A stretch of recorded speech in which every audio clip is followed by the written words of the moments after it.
Welcome back. What does it mean when a meteorologist says average temperature, and how is that calculated? Well, this week on WeatherWise, Christian Bridges breaks it all down. I'm meteorologist Christian Bridges, and thank you for joining me for another edition of WeatherWise. Many of us have seen a graphic like this before. I tend to use these graphics frequently on air, and what it is showing is the average high and low temperature for a date. These are the average temperatures on October the 16th, and I recently got an email asking to explain what the average temperature means. And I think it is an interesting and sometimes confusing topic to dive into. Hopefully, this will help you understand what average temperatures mean. Average temperatures are simply the mean temperature, whether it be high or low, over a certain period of time. The official record that we use is called the 30-year climate normal.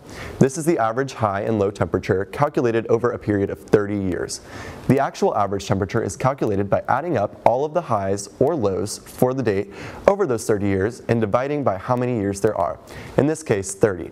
We actually just switched over to using a new running average for this year, the 1991 to 2020 average. For the previous 10 years, we used the 1981 to 2010 average.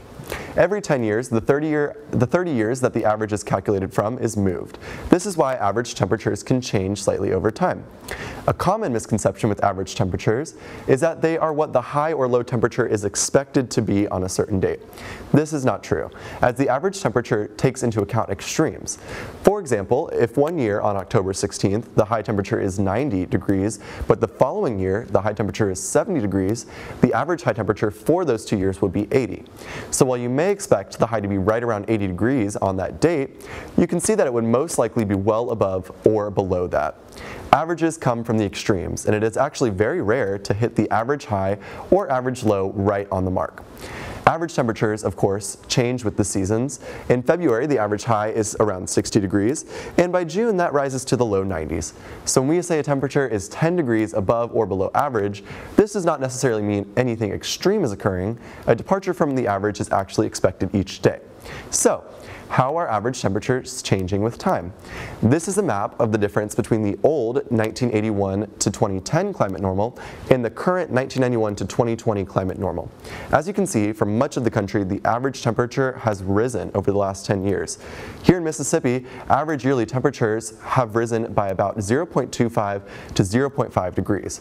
And while this may not translate to an impact you can immediately notice, what has happened is that winters have gotten warmer and shorter, and summers have gotten longer.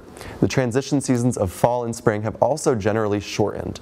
This is all expected with climate change as global average temperatures rise.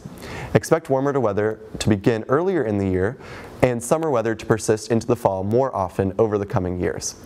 If you have any questions about the weather that you would like to see answered, please reach out to me and I will be happy to cover it for you. As always, thank you for tuning in to another edition of WeatherWise. WeatherWise is brought to you by 4 County Electric Power Association.